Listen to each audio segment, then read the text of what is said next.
Welcome to the Future of Sharing. And this is a series on, we're going to be exploring the question, how can we make the sharing economy work for everyone? I'm Pete Leiden, I'm the founder of Reinvent, and we're here with an interview with Robin Chase. Now, Robin is the co-founder of Zipcar. She was banging around the sharing economy before anyone even knew what it was, and she's been involved since then in a variety of other entrepreneurial ventures, and she's tracked it from the beginning. And she has also come out recently with a book. Here it is, Peers Inc., with the subtitle, How People and Platforms Are Inventing the Collaborative Economy and Reinventing Capitalism. She's got a big picture perspective on the sharing economy and also some real thoughts on how do we regulate it and think about it and normalize it and move it into the regular flowing systems of cities, which is right a lot about what this series is going to be about. So Robin, thanks for coming with us and looking forward to talking with you. So given that Zipcar was really an early pioneer in this, why don't you just give us a little, by way of your background too, the early kind of stages there of when you came up with the idea and your kind of early ideas there. What were you seeing there? This kind of idea of excess capacity, maybe introduce that concept too as when you started to think about it. I'm laughing that this was so early that I actually forbid my staff of calling it car sharing because the word sharing was such a terrifying name that no one wanted to. I didn't want to use that word. So what I really saw when I did Zipcar was that we had the internet, which enabled us to share an asset among lots of people really easily. And we had wireless, which let us, get reservations very quickly to the car so we could organize and manage small parts going between the person and the asset. And this idea of excess capacity was really important, that the way people drove cars prior to Zipcar was they had to own them or rent them. And in both cases, they always had to consume more than they wanted. So people own their own cars, it's the second most expensive thing they have, but they only use it 5% of the time. Or they rent a car in these 24-hour bundles where they want it for 2 hours or for 26 hours. So I knew that we had this huge economic upside of when we let people just pay for what they wanted, because there was so much excess capacity in the system that they're always forced to buy more than they wanted, that if we let them pay just for what they wanted, we had the economic win. And that was a kind of key piece. The other piece I think that we did really successfully was, this is way back in the day, this is in 2000, that we had to create what I would now term a platform. We had to create this piece of software where people could interact with the car directly without us being involved. And so we gave people the power of the corporation, that you didn't have to talk to someone from Avis or Avis to tell you, which car and to decide. You would say, I want it this time and this car in this location that you would see personally. So we really gave people the power of the corporation and empowered them with this platform. And yeah. Well, so clearly this couldn't happen a decade before that, before the internet was ubiquitous, before the wireless. So there was clearly a technological moment that was opening up, and has only gotten kind of more since then, really. So you started. So you were like, would you say, from the point of view of when people think of the sharing economy? I mean, Zipcar is one of the first or the earliest. You're the one. You're the one who's supposed to say this, Pete, not me. But I think Zipcar really was the cornerstone for the sharing economy. That we were the first ones to make a mainstream brand that was successful, that we raised money, you created something that was profitable and mainstream. And it really was the locus for people, for entrepreneurs and for venture capitalists to see that, wow, this is a thing, that people actually are willing to share these vehicles, that you don't have to own your own, and that technology makes the sharing really, really fast. And I know that we were a reference case for Airbnb, and that we were Lyft, which invented peer-to-peer taxi driving. Really, we were a foundation for them as well. When you say reference point, meaning they were going to be the Zipcar of this? Is that how you say it? Lyft started with ride sharing, real ride sharing, and like I'm going from San Diego to LA in my own car, and I want to give someone a ride, I want to sell that seat. And yes, Zipcar was definitely a fundamental cornerstone of how they raised that capital. And the same, you said you made reference to Airbnb. What was the reference there exactly? Brian Chesky called me up when Airbnb was a twinkle in his eye, and was wanting to partner with me because I was also doing a ride sharing company. And it's amusing that when I look at the early stories that we he and I were chatting way back in the day, both on these topics. Fantastic. So give us a little quick overview then. So you started in the kind of early 2000s. Now a lot of people start dating 2008 as the real critical mass of really when, some people say the sharing economy as a more of a bigger phenom starts around then. But if you had to kind of do your little overview history of the sharing economy to get us to now, how would you kind of describe it in the last 15 years? That's an interesting thing. And of course, I'm the founder of Zipcar. So I really do say that Zipcar was absolutely the ground zero, and that we had this huge amount of press. Everyone was talking about us. We were in all those cities, Boston, New York, Washington, San Francisco, Chicago, and we were the reference point, you know, so startups we're going to be the Zipcar of. And so when was that? That was before Uber and Airbnb. Everyone would talk about, we're going to be the Zipcar of. And then those companies became the reference points. Starting around, I think those were kind of born out of 2008-ish, kind of, they've been around. Yeah, but what are we, 2016? I think, yeah, so Airbnb was around 2008, but they were really a nothing. As I say, they were really, Brian reached out to me because of my Zipcar experience. And Uber, I think Uber's like 2010, and they were really a taxi app. They were profoundly a taxi app. And then Lyft came up with its great idea and Uber copied it. Now in the book you talk about, though, it goes, I mean, a lot of people think, okay, Airbnb, Zipcar, they know some of these famous ones, but you talk in the book of just this incredible profusion of companies that really go far beyond transportation and lodging. So give us a little sense of what that is and how crazy that is. I'll tell you this anecdote. I was in China doing a TV show, and they had brought in a studio audience, and the anchor was trying to warm them up. And he was saying, who among you would share a car? And people are, yeah. And who would share your house? Yeah. They said, who would share your smartphone? And so then I came up and I said, who here has an app on their smartphone? I said, every one of you are sharing your phone, because you're sharing your data, your asset with companies in an intimate way that you never used to share.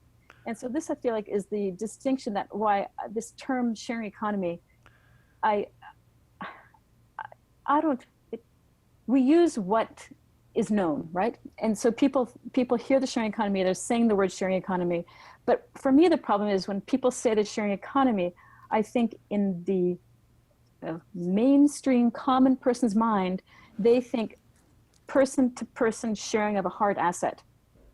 And there's so much more that's going on. So as I say, all of your apps on your smartphone are very fundamentally sharing, because you are giving up your assets and your thing that you bought that now WhatsApp is getting to use and Airbnb is getting to use, but you paid for that, and you're letting this big business use your app, and you're giving them your contacts and your friends and this really mix of stuff. But if we went farther afield, if we think about massive online open courses, those are a platform on which a fabulous teacher, speaker, is putting his course, that he's already giving his course to one audience, and there's excess capacity to how many people he could be teaching. And so the massive online open courses are all, for me, this new collaboration that I call Peers Inc., that is the platforms harnessing and unleashing the power of excess capacity and inviting in a diversity of peers. So if we think of the impending 3D printing, that's going to be the same idea, that I have my printer and your recipe, but I'm going to be printing it on my computer with my own stuff. Let me think of other examples. Skype. So Skype, which we're not using, but Skype built a telecommunications company on the back of the excess capacity to be found in my internet connection, my laptop I already paid for, my video camera. And they harnessed all that on their very clever piece of software to create this platform that enables them to build a telecommunications company. But each of these examples is, as I say, these three components: excess capacity being harnessed, platform for participation, and the collaboration of a diversity of peers. If we go back to Lyft and Uber, when they started, no one was buying a new taxi, a new car to start that, right? They were all doing it on their free time. They didn't quit their day jobs. They definitely didn't buy a car because it was this new novel thing. Is it going to work? Is it not going to work? But they could try it because they were using the car they already owned and doing it in their free time. And so that's the way it got off the ground. If I think of, I mean, all the social media takes this shape of this form of collaboration. And when we talk about crowdsourcing and crowd financing and crowd innovation, it all is harnessing stuff that existed that they don't have to pay more for on these platforms. And one more of these I'll just throw out is the whole open data movement. So here was data that was collected by governments and by transit agencies that was sitting in a file drawer or a server, that by opening it up on a platform of open APIs, suddenly there's trillions of dollars worth of value that can be brought out of this.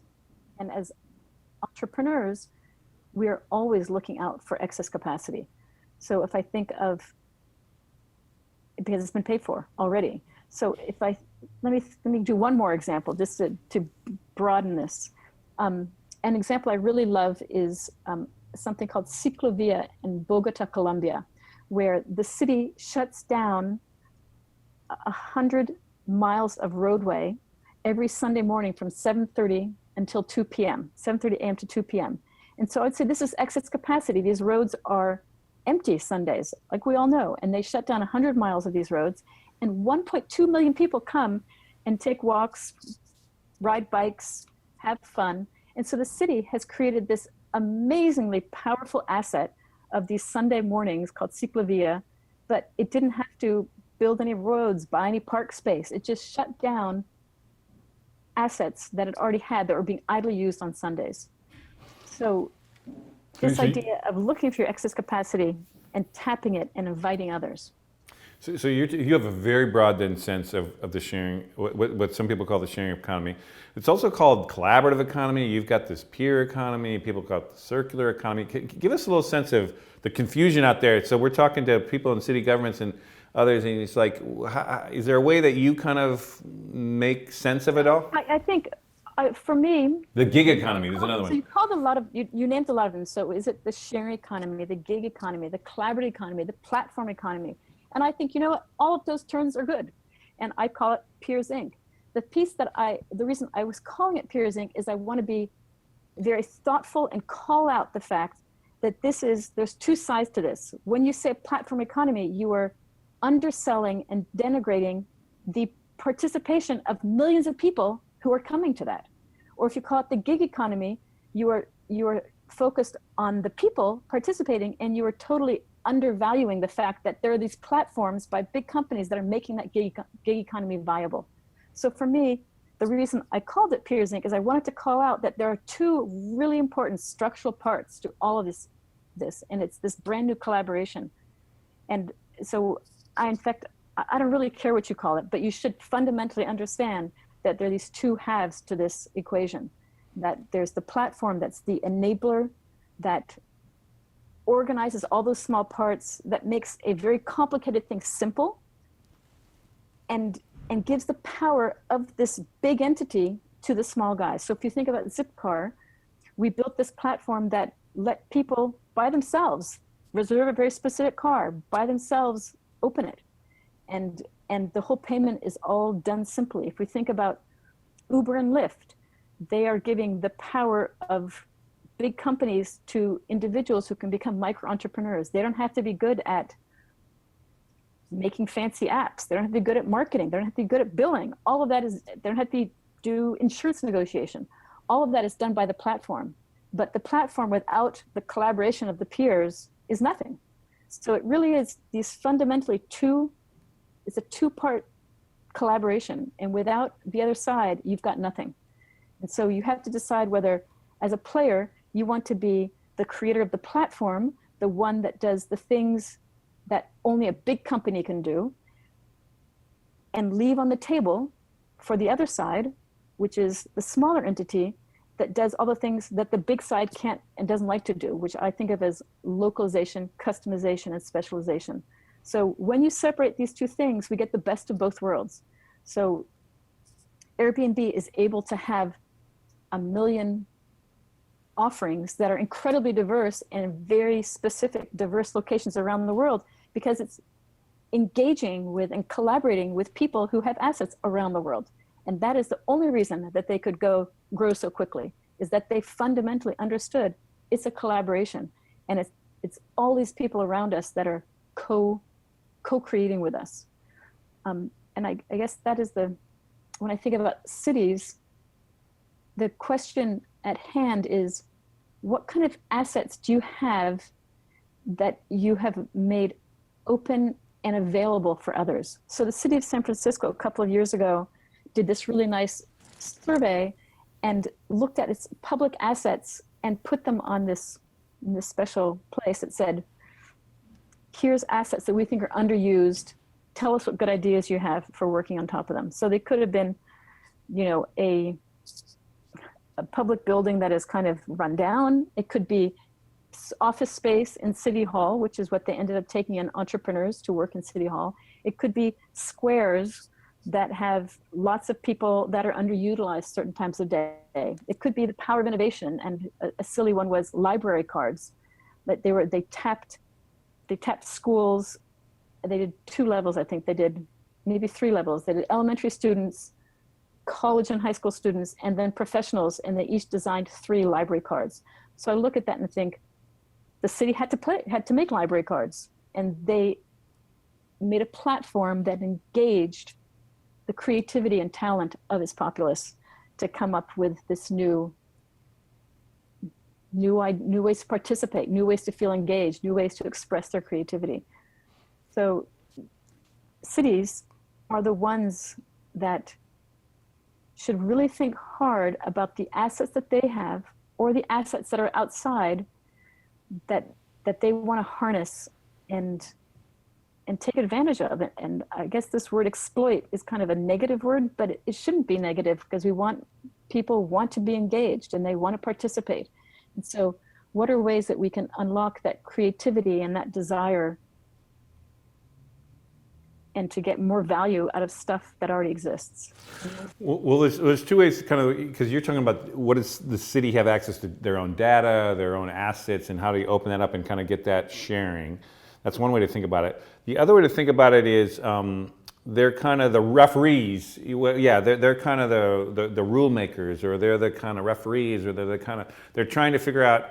And so you've kind of described this incredibly explosive growth in the sharing economy, these platforms, these peers, and there's a ton of energy around it, very positive things going in, why they're good. But there's also been issues that have arisen around this, and there's been some frictions, and there's been some backlash, and there's been some sense of like these two sides that you described might not be as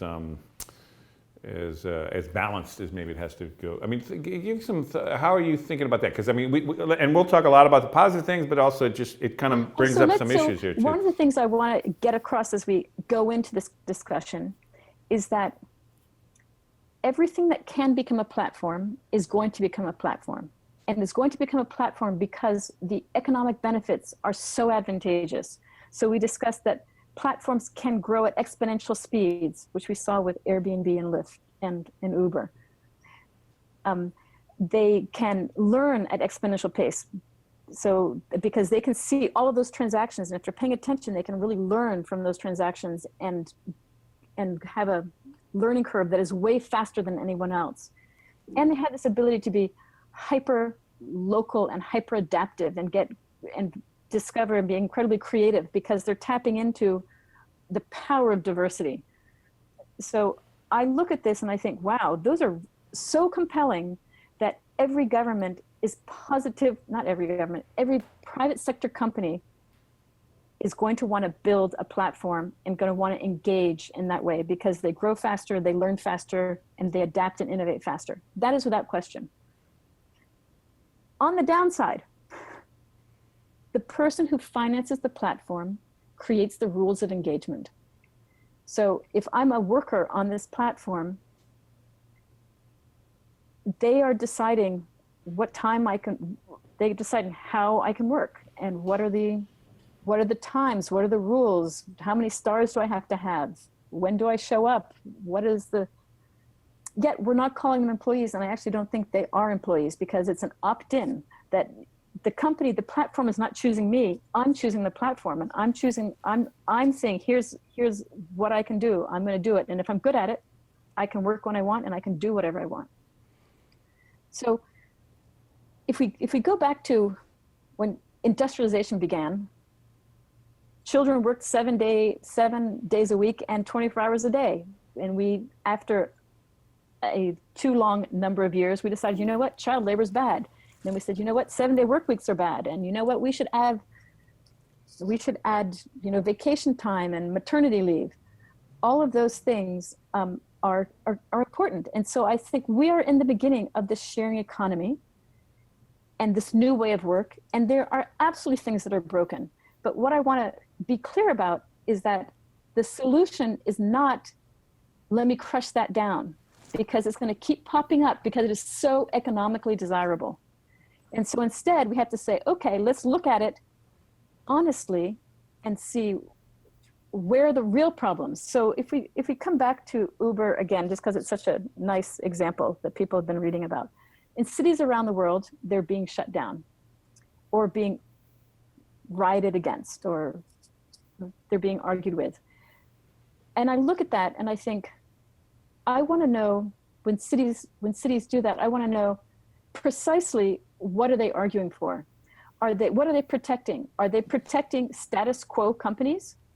Which I think is an uninteresting thing to protect, that we as a planet and we as economies need to evolve incredibly quickly away from the status quo to a new, sustainable, equitable planet.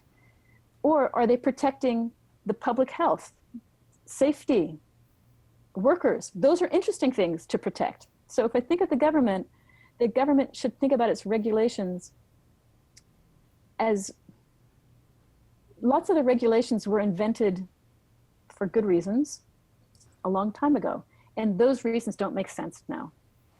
So coming to, let me just step away from the US for a minute as a quick example. In London, when the taxi drivers, the black car drivers were demonstrating against Ubers, I thought, wow, you are demonstrating against you're fighting the wrong person or the wrong entity. You should be fighting your own taxi and licensing commission that's making a requirement that you spend 3 years and 12 tries trying to memorize every single street name in the city of London. That now that we have GPS, why would you make people spend 3 years memorizing all the streets and having the knowledge? That was a rule that made great sense back in, I think it was starting like 1890 were the first hackneys. But it doesn't make sense today, but that rule is still on the books. But if we're talking about a rule, should these people who are driving their own cars, should they have background criminal checks? Yes, they should. Should those vehicles be appropriately insured? Yes, they should. So each time I feel like, let's break it down. It's much more gray, that we would need to be much more nuanced. What are we protecting? And I think governments should be protecting workers' rights, safety, and public assets. Those are all really worth protecting. But protecting status quo industries, that's not interesting. Yeah, no, I think you're right on that. So let's tease this out a little bit more, because this is really the crux of the matter. So from your point of view, the sharing economy, there are these companies that are innovating, that are creating these platforms, and that without them, you essentially can't connect up the people and kind of exploit those excess capacity, the extra rooms, the extra cars, there's everything. You got all the different things out there. Clearly, there's a benefit there. But what you're also saying is that the people who are choosing to get involved in this from the working point of view, there's a lot of positive incentive of why they want that. I mean, maybe talk a little bit, the flexibility, they're beyond boss, whatever. There's different things in there that are actually also positive, or they wouldn't be doing this. So, and then there's a benefit. Maybe let's talk just rough out the benefits a little bit more, because there's other benefits that I think people underappreciate. And I know one of the ones that you've actually talked about a lot is, I know a lot of the drive in your point of view is you're concerned about climate change.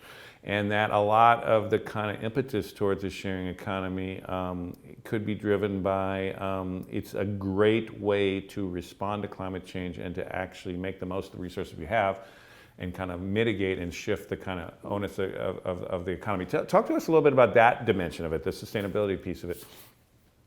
From a sustainability perspective, there's two issues. One, whenever we share physical assets, clearly there's a huge advantage, right? To use every single physical asset efficiently and effectively. That is a big plus. But if I also want to think about, if we think about the scale of the change required and the scale and the speed of change required, governments and companies are not going to be able to do it at the pace necessary. That we really have to enlist the collaboration of people around the world, that we can't build the infrastructure ourselves fast enough. We really need to have this collaboration. We need to think of ways that to invite people to collaborate. And then the last point is, if we talk often about smart cities and smart transportation and smart energy. Whenever we're talking about that, we are fundamentally talking about this peer-zinc collaboration of big data contributed by us, a platform that's going to do the fancy analysis and going to tell us how to behave differently, that it's going to be this kind of collaboration. So I look at it as indeed fundamental to how we go from where we are today to the future. I have a dog that's about to bark. No, your dog just has been in the back of she's been crawling up your couch there. This is great. We've got a cute pet video. We can go viral with this one. This will be great. For me, I'm really interested in enabling fast transitions because we need to move quickly. And this idea of collaborations and this collaborative paradigm is one that I know moves fast. So distributed energy is going to be built with a lot of participation by other people's roofs and other people's investment dollars, just as an example. But so one other piece, before we get into this conversation, which we are discussing, is if we think about labor, I have this funny slide when I give these talks of there's the mom who's nagging. And I feel like when I got out of college, what does every parent say to their child? Oh, go get a job with benefits, right? It's like the number one golden thing. I don't care if that job is boring. I don't care if you hate it. Wow, it's a job with benefits. Go, fantastic. And you can't quit it too soon because you'll look bad. And so we have put this idea of security, above every other benefit. And I think flexibility, which we know from the people who are doing the driving and TaskRabbit, flexibility is like an incredibly important thing, that people adore flexibility, which is why they're choosing these jobs. The ability to have economic agency, for me to hire myself. I don't have to wait for the boss man to hire me. I can hire myself. I can do things to make as much money as I want. These are really, really important attributes that when we say all of our labor desires should be around full-time employment with all the benefits attached, that might have suited back in some false 1950s, 1960s idea world. But the reality of today is that only 25% of working age Americans actually have a full-time job with benefits. And if you talk to people who are talking about the freelance economy, there's estimates between 25 million and 50 million people right now today are working in non-full-time labor activities to earn an income. So we have to shift the broken thinking. The broken thinking is that everyone's going to have full-time jobs with benefits. The new thinking and the real reality is that instead of me thinking of a monthly salary, I think of a monthly income stream, and I'm managing a portfolio of jobs. And my benefits and my workplace rules need to follow this new reality of people doing many jobs at the same time, or doing lots of work for 4 weeks with one company and then down and off. That just the idea of full-time benefited employment is really a thing of the past. And so I care about workers and what it's like to work this way. And they definitely need protections, and we need to create rules that match this new way of working. So what you're kind of saying is that there are clear benefits in this kind of new world for the workers who voluntarily want to be part of a more flexible schedule, want to be their own person, maybe want to supplement through some kind of income in these sharing economy companies with their own entrepreneurial venture or art project or whatever the hell they want to do, traveling or whatever it is. So there's advantages to it. But I think a lot of times it is framed that they're taking these without, because it's the only choice or it's where the whole economy is going to go on. And you're kind of saying it's not necessarily the case, and what we've got to do is figure out a different systems to deal with that new economic reality at some level. I think in your future shows, you will have people who are labor, who are really focused on labor. And I know that they will have at their fingertips all the statistics that show that while a small fraction of people are working at this because they have no choice, a larger fraction of people are choosing to work at this because that's the way they prefer to work. And I just wanted one more point to be very clear, is if we think about being a government, or if you think about being a company, we have been taught to diversify our revenue stream, right? To be really, really sure that you aren't a one economy city, or you aren't a one revenue source company. Like that is too nerve-wracking, that we have to diversify our revenue streams.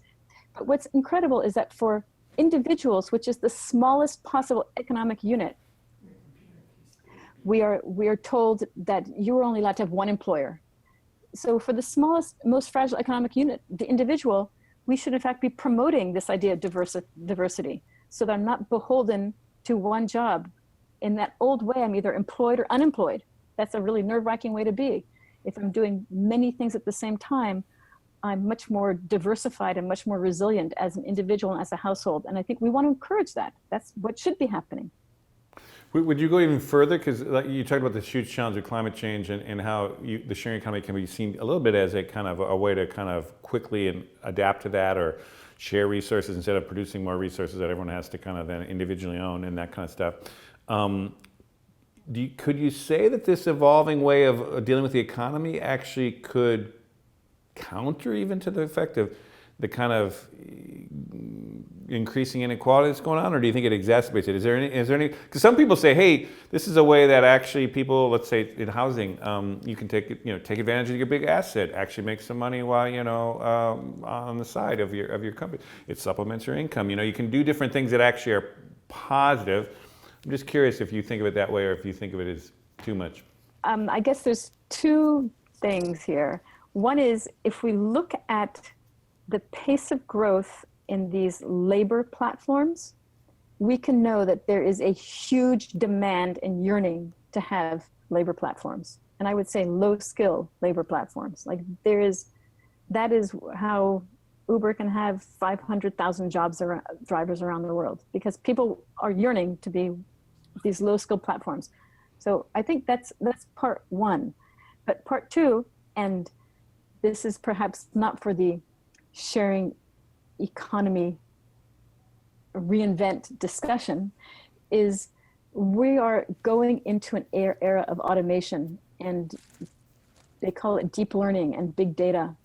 And I see, particularly in my own field of transportation, we're about to automate away millions of jobs with the autonomous vehicle. And so income inequality is bad now, and it's about to get way worse.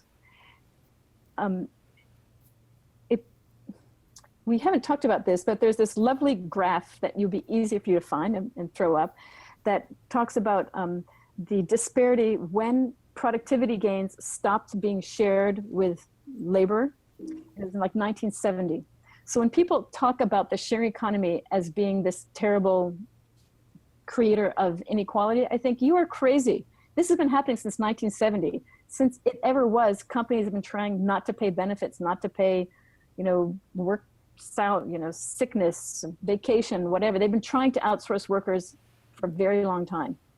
So it's not the sharing economy that is the creator of this income inequality, but it definitely exists. We have incredibly inequality in the United States today. But this new automation wave is going to make it even worse. And one of the things that I've been thinking about is, if we think about in the old economies, we were always chasing productivity. And we would say we were chasing productivity gains because then all the boats will lift. This is how we brought millions and millions of people out of poverty over the last 40 years, was the idea, was we had productivity gains. But this automation is productivity gains without labor. And so so I look at it and I think it's like making honey without the worker bees. So who gets that honey? So I feel like we really need to have some profound redistribution going on here. And I have been recently engaged with discussions around universal basic income. And I think that is one solution. It's one part of a much larger whole. We still need to have universal health care, and I think universal child care. These are really expensive things that basic income is not going to cover. But we are on the edge of an era of extreme automation.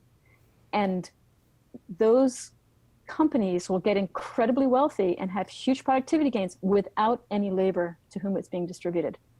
So we need to be taxing at the platform level, not at the worker level. And we need, of course, to be taxing wealth and going back to climate pollution.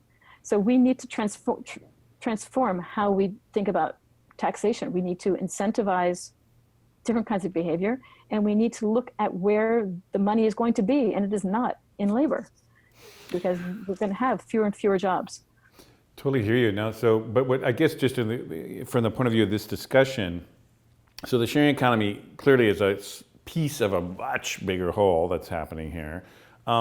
But given this transition point we're in this larger transition you're talking about towards more and more automation,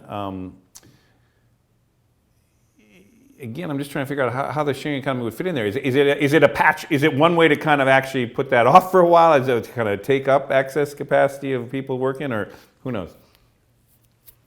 Let's talk just a minute more about the a basic income. I've heard some studies where 40% of the people who work are doing kind of useless jobs. And how would I define a useless job? The poor person who is guarding the exit at the airport so that I don't go back in. Imagine sitting at that seat all day long, making sure people don't go back in through that door. And then I also heard this number that this is a Gallup poll that was international, 85% of the people don't care about their work. They have no interest in it. That's an incredibly, amazingly depressing and rotten statistic. So if we had a basic income, what it enables is two things. It enables me freedom to say no to terrible jobs. So I don't want to work with those chemicals. I don't want to be sexually harassed at night as a nighttime cleaner. I don't want to work those terrible hours, or you need to pay me more. So a basic income gives me freedom to say no. And the other piece is it gives me a platform on which I can exercise things I'm interested in. As I've been, over the last few weeks, I do a lot of talking to people. And I met a taxi driver. I quiz all my taxi drivers these days. I met a taxi driver whose passion and night job was, he was a musician, and he created music that somehow or other transformed the way autistic children experience life, and it really transforms autistic children. And he said, oh man, if I didn't have to work, I'd be doing that all the time. That's what I really love. And I talked to this person who was a consultant at the World Bank, and she said, oh, I'm really interested in food waste. And I just got in Washington, D.C., 126 schools are going to adopt the cafeteria food waste program that I instituted in my son's elementary school. And if I could do that full time, I would do that full time. And I talked to another person who was coaching after school. And he said, I'd love to be doing this, but I have to have this, I don't make any money at this. And I think there are so many passion jobs that today in our current system are unvalued. That are unmonetized. And people could be doing those jobs. And people, I think, would see more innovation and more creativity and a better quality of life. More children would be better tended. More old people would have people paying attention to them. And we would have all sorts of great things that could be enabled if we had that universal basic income. And so coming to this sharing economy piece, it is the ability to be able to do many different jobs at the same time. I would be able to do some passion jobs and some I'm seeing what I'm good at, learning jobs, and some jobs that are I'm going to make money. But it enables me to exercise more facets of my personality, more tap into more aspects of the diversity of me and of our populations, that we can extract more upside value than forcing everyone to be doing things for the bottom of Maslow's hierarchy. Like we're all the people who are slaving away to have rent and food, which we're about to make incredibly hard, that they're not going to be able to, they won't be able to do that. And if they didn't have to spend time doing rent and food, not everyone, but a much larger fraction of people would be doing really creative, innovative, amazing, socially valuable things. I think you're right about that. But it's an interesting kind of thought experiment about that. And I know it's interesting. I mean, you're not just the only one talking about this universal basic income. It's crazy within the last few years how that's gone into really a mainstream conversation, particularly in Silicon Valley and around kind of tech circles. It's something that 5 years ago or 10 years ago you would have thought it was just insane, is now a pretty common kind of well, here's discussion. the piece I'm telling you, though, is autonomous vehicles are going to be when this is a mainstream America conversation. And so if I think about what I want governments to do right now, is to come ahead of that curve and right this very minute think, what are we doing to enable the diversification of jobs? What are we doing to enable portable benefits? Because we're going to see the number one job description in 2/3 of the states is truck driver. There are 3.5 million people who do that job.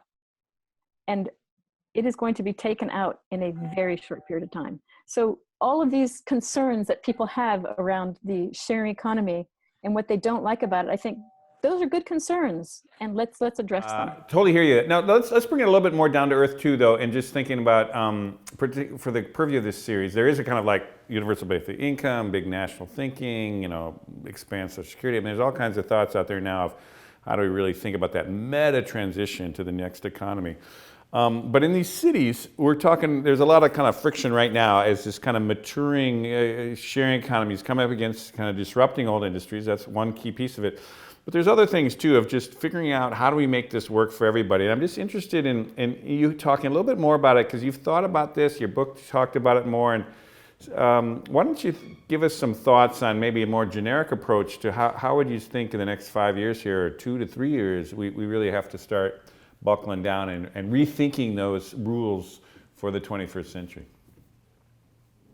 As we're talking, what I think that policymakers should be looking at and thinking about is when they're up against this fight and this friction, as we politely call it, they should look at it as an early warning signal. It's like a canary in the coal mine, and they should look at it as an opportunity to pilot and hone what are the laws that we're going to want in place for this future.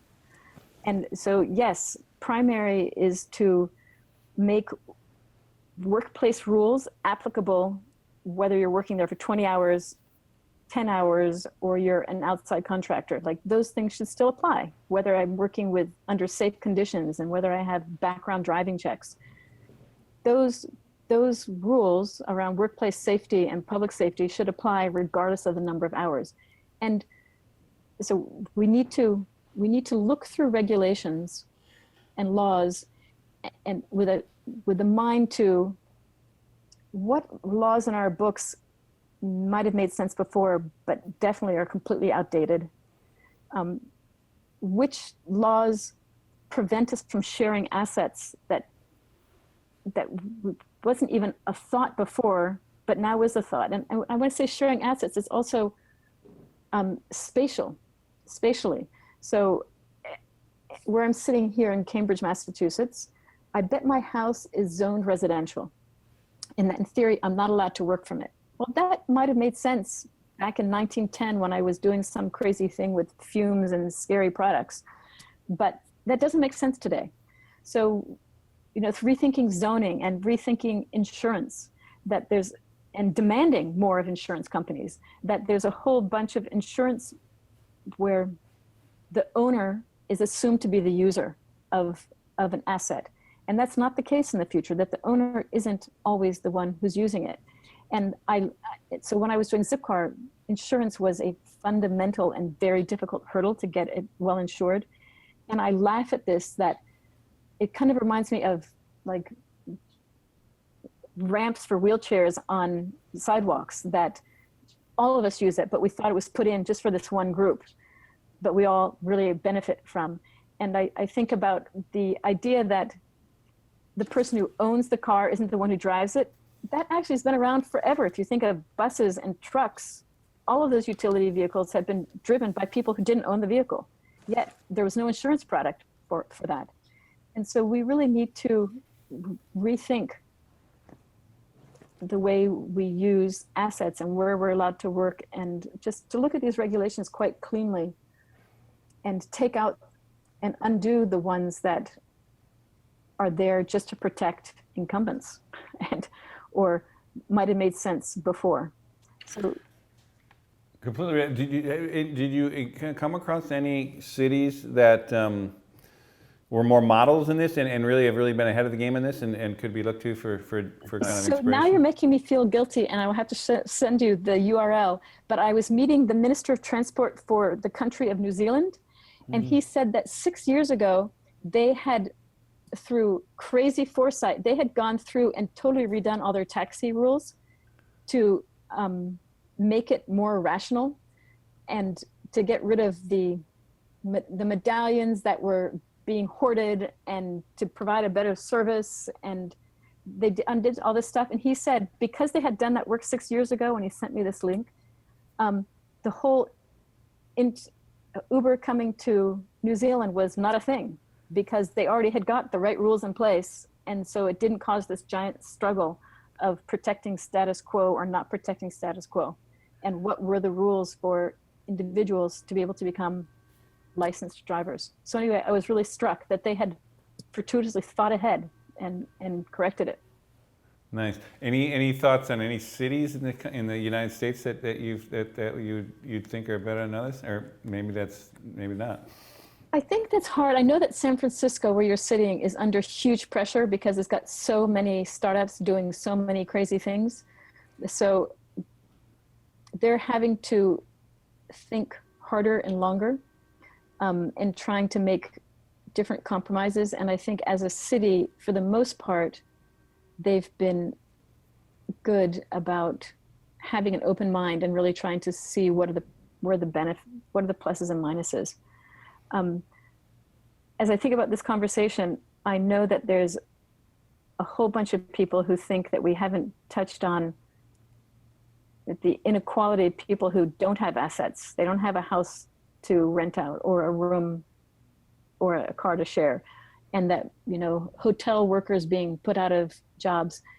And I think those are good concerns, but I keep coming back to the fact that I don't think that the sharing economy I think the sharing economy and what's happening is kind of a symptom. It's not the root cause. The root cause is that our taxation methods are broken, and there's a lot more inequality that's very deep-seated and rooted that's way beyond this. So I think we should be getting at the roots around more distribution of income and better education and better housing and all of those things, that it's not the sharing economy that's the source of it. I hear you. So just as we're kind of turning the corner here and getting towards the end of the conversation here, looking at the future, I mean, you've again had probably the longest kind of view on this, what people would think of as a sharing economy, but there does seem to be a lot of energy from the younger generation, the kind of millennial generation, roughly people 35 to 18. There seems to be growing. I mean, they are the biggest generation now. They're coming to the cities. They're driving a lot of these new companies. They're clearly driving a lot of the using of these things. You mentioned a lot of middle-class families who are kind of using the sharing economy. I'm just curious if you were thinking of the politics of this a little bit, Any advice from the kind of going forward thing? I mean, you kind of made allusion that from a business point of view, this is such a no-brainer that you'll see much more on the economic side of this, but also from the kind of political side, do you feel people are like they're here? It's here to stay in a way, and that's going to keep only getting more and more kind of more I think there's integrated? there's some fundamental generational differences. One is now that we have something that is virtual, before everything was physical, right? Now we have virtual things. And our status, people can gain status in ways that weren't possible before. So before, I had to have my fancy car, I had to have my whatever apartment, I had to have my fancy handbag. Now I can gain status and signal status in ways that weren't possible before. And they're meaningful, you know, how many followers do I have on something? Am I the first person to adopt some cool thing or spy some cool trend? That we have these new ways of creating status. And I think that is a fundamentally new reality that's never going to go away. Before there were only physical things, now there's physical and virtual things. And all of the virtual status and online status symbols are here forever. The second thing is we are definitely having an urbanization trend. And as people are moving into cities, that also changes our physical, what we want to buy and how we expect to use cities. And so we know that the cities that are the most desirable ones are the ones that are dense, mixed use, and walkable. And we know that is for sure. And so if we want to have a city that is chosen over other cities, or if we want to have a city that's a livable one, we need to really focus on this fact that people don't want to own cars. They don't need to own cars. They're never going to want to own cars, because what they want to do is they want to be able to see their friends and go out and enjoy people on short notice in a very comfortable and safe way. And that includes improving bicycle and walking infrastructure and not being so car focused. And I think that is here to stay. And particularly when we go to this changed environment where we might have shared autonomous vehicles, profoundly here to stay. So I don't see that as changing, as being something as a flash. And then last piece is that these millennials for sure understand that they don't have a future without it becoming a sustainable planet, and that we have to address greenhouse gas emissions. And again, anything that contributes to that path is one that they're going to follow, rather than ones that hold us back and, as I say, protect status quo. That they are deeply committed to this transition. And I think there's a lot of malaise and unhappiness with the old guard that is holding that transition back. You also, I mean, in your book, I know you give some statistics that are quite striking. Is it something like the percentage of greenhouse gases that are emitted by cars is something like 25% of the U.S.? Yeah, 20% of U.S. emissions are personal cars. Yeah. A mind-boggling number.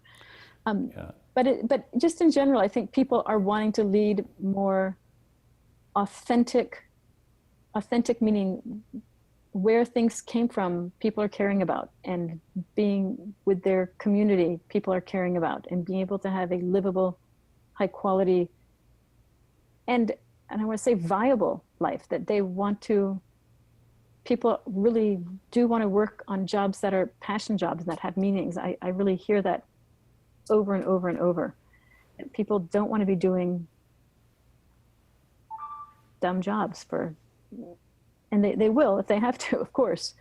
But if we want to think to our best selves and think of the vision of the future that we want to have, people would prefer to be doing meaningful work in a pleasant environment, which is kind of saying obvious things, but I think we can actually enable that. But we have to enable that by realizing that the status quo has a lot that's broken, and we have to enable transformation from that old status quo as fast as possible. I want to tell you an anecdote as we come down this home stretch here. I give probably 200 talks in a year, honestly. And recently, I have been asking at the end of my talks, which are touching on all the topics we've talked about. And I want this question for policymakers and people who work in cities, and you and your staff and entrepreneurs. Here's the question: do you think that existing companies and existing governments will evolve to address climate change and income inequality in time to prevent people rising up and revolting? So the question is, will we see evolution in our future, or will we see revolution in our future? And so I've asked that vote of thousands of people now. And what is incredibly striking, about 3 weeks ago, I started to get people to shut their eyes when they gave the vote. And now that I have them shutting their eyes, so it's an anonymous vote, 95% of the people are saying revolution. And the reason they're saying revolution, I believe, is because they do not see their governments evolving quickly enough. They do not see status quo businesses evolving quickly enough to address these issues. And so my mission for myself is, my job right now is to speed the pace of evolution to avoid revolution. And I think policymakers should be looking at themselves and saying their jobs are to speed the pace of evolution to avoid revolution. And if we look at the elections we're having right now between Trump and Bernie and Hillary, it is all about this unhappiness, deep unhappiness with the status quo, and what is the way to solve it. So I just can't iterate enough times that we really have to stop protecting the status quo, and we really have to move and address these issues of inequality and climate change, because they have to be solved, and people are feeling very angry and powerless and frustrated with what's happening now. Wow, that is a powerful way. Dan, I would just say, put the last question to you though, is are you optimistic or pessimistic about what lies ahead here? Just curious at your own kind of attitude towards what's happening here. I'm optimistic in that we have this brand new tool of the internet that's transformed connectivity and access.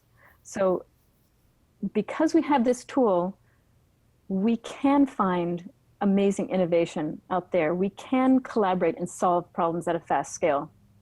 That is a brand new opportunity that we didn't have before.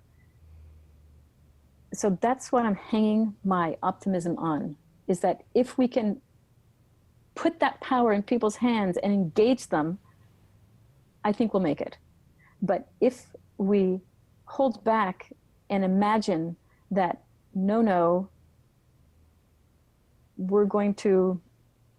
government is going to do this alone in its own path, and big companies are going to solve the problems, we will not make it. That we really need to engage and empower people. And if we do that, I think we will solve it, because there's an incredible will and creativity. You know what I think is interesting is, my guess is, as you talk to people, you will see this conversation, the same conversation repeated, because I feel like this is absolutely in the air, and that everyone is feeling the need to change, and that people need to be empowered and are going to be empowered by these new platforms and the issue around automation and income inequality. Wait, so when you say it's in the air amongst entrepreneurs, in the air about politics, or who's in the air? It's in the air. I feel like as I go out, well, it's in the air in that did I say that I'm getting a 95% revolution response rate? Yeah, you said that, yeah. Mm-hmm. And when I'm saying that, I'd say going into these talks and the audience going in, I bet none of them thought that, none of them are talking about inequality overtly. None of them are talking about climate change out loud. None of them are talking about the anxiety around the future of work and capitalism. But when you raise those issues, they all nod and say, yeah, absolutely, it's the prime thing that's happening. So it's this funny, I feel like there's this undercurrent of malaise around those topics. And the thought leaders are all talking about platforms and people in this shifting power structure, and are we going to be able to provide balance of the two sides? And so and I feel like we didn't talk about Eleanor Ostrom, my favorite. Eleanor Ostrom's principles around how you build a sustainable commons, and these platforms are commons. And for sustainable commons, you have to have a balance of power. You have to let the people who are working on the platform create their own rules of engagement. And that's what we saw with Uber's recent lawsuits and agreements, settlements. In Massachusetts, California, New York, they're going to now have drivers' unions, we're not calling them unions, drivers' collections, where they're going to be discussing the rules of engagement, the rules of play. We need to do that. So this whole new collaboration is going to require this rebalancing of power. And if I look to the future, I see it as a bifurcation. Either we're going to have the 99.999% of us working for the very, very few elite, or we're going to have this much greater leveling where we're going to appreciate that all of us have this amazing thing to bring, that all of us have this diversity of assets and interests and skills, that we're in this together and that we have to work on it together. So I think we are at this moment where we're choosing one of the two paths. And again, in politics today, so Trump's solution is we're closing it down, we're going to hunker down, and it's going to be in an elite set that wins. And he would say the common man, but I would say from a nationalist perspective, it's saying white people in America win and the rest lose. Or we would have, I would say what Bernie is suggesting, whether he wins or not is a different thing, but it's a much more open, no, let's have an open playing field. Everyone has a role to play. Let's provide these social safety nets. Let's rise the whole group up together. And that's how we're going to go forward. But for me, it's such an interesting to see it play out in this realm right now, exactly as I would predict through my book, that we're at this fork, and are we going to go one way or the other? And my hope is that we go up. And where do you put, you did not refer to Hillary. How do you put her in that kind of bifurcation? Is that I think she's very much status quo. So I think Hillary is a protector of the status quo power, which includes, yes, I care about children. Yes, I care about women, but I care about them, fitting them into the economic structure that we have today. And I think the economic structure we have today has profound issues with it, which we see because of income inequality and where companies, we talk about the rigging of the rules, that rich people keep getting richer and poor people keep falling farther behind, because that's the way we've set it up. That's where taxes go, that's where money goes, that's where the tax laws go. And so it's always favoring the opposite of redistribution. But you, just to be clear about this in terms of this conversation. I think Hillary is protecting the status quo. But just to put it back on our conversation here, go ahead, sorry. But I was saying. Hillary's very centrist, yeah.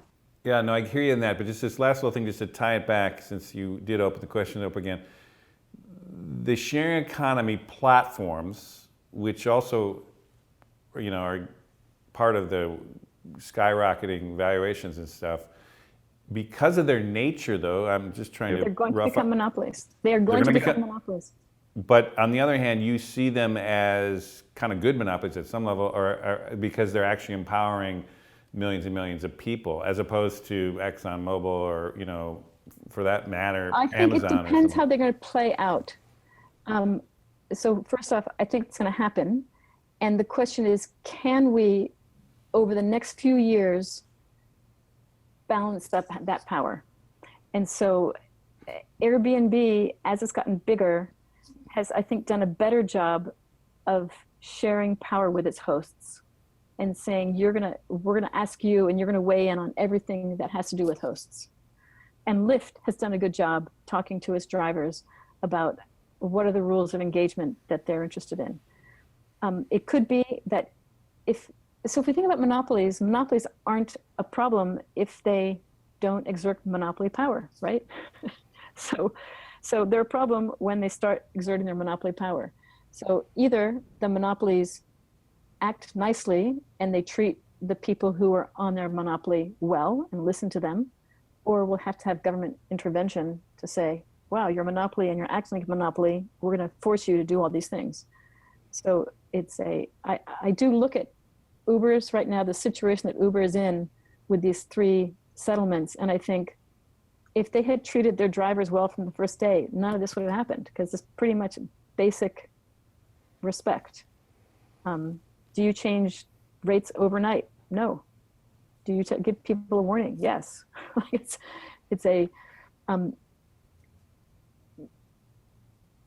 So I think that the sharing economy and these platforms are neither good nor bad. They're amoral, and it's how we execute on them that could prove to be empowering and delightful in the long run, or could deliver us a worse state of the world than we are in today. And that's a great way to finish, but would you say your gut feeling, having been in that space for many years, and you know all these people, do you feel that they're going to do the right thing, or do you feel it's going to be a government push or some combo of both? My gut feeling is that most people, and I want to say, when I say most people, I want to say most workers, most citizens, most government officials are asleep at the wheel and don't see what's going on. And so they need to wake up and realize the pace of this transition that's happening, and realize how it has very, very big implications for the future. So I think if people understood what was going on, I think we could definitely shift it. But it's the being faster to react and seeing how it plays out in the long term. But do you think the companies themselves in the sector? I think they will. So this is kind of the whole problem with Uber and Lyft is that they're going to become autonomous vehicles anyway. So it's kind of moot. Correcting that sector of the economy for me right now is, I realize it's impacting people's lives right now, but in 5 years, there's going to be no drivers. In 10 years, there'll be no drivers. And in 5 years, there'll start to be fewer drivers. And so that's a very short-term problem. Well, okay, so there's that, but there's Etsy, there's, TaxRabbit. Etsy's doing a really fantastic job, and so I love Etsy. So Etsy, they've gone public, and they've gone public with their values on their sleeve. And so people who've invested in Etsy have understood where their values are. And Etsy has become this B Corp where it has to do well by a whole range of stakeholders. And so I think Etsy will persevere. And what I really like about companies like Etsy is that they serve as great role models, that you can go public and be a B Corp. That was an amazing, amazing thing to have happen. And so I know that, Meetup would like to become a B Corp. It's not, yeah. And I imagine, I'd like to think that Airbnb, if they thought into their souls, they would like to become a B Corp, which protects all the sides. So I think it's possible. And what we need is more role models, and we need people in government and beyond to stop doing knee-jerk reactions, but to be more thoughtful, as I keep coming back to, not protecting the status quo, but to be thoughtfully interjecting what is it that they're trying to accomplish? Aren't they true? How are they going to protect people's safety and livelihoods? Well, I think that's a perfect place to end. And thank you so much, Robin. And I want to say this has been a complete and really stimulating conversation at the beginning of this project on the future of sharing. And we hope the others will actually keep up to this standard as we continue throughout the year. Thanks again, Robin, and See you next time.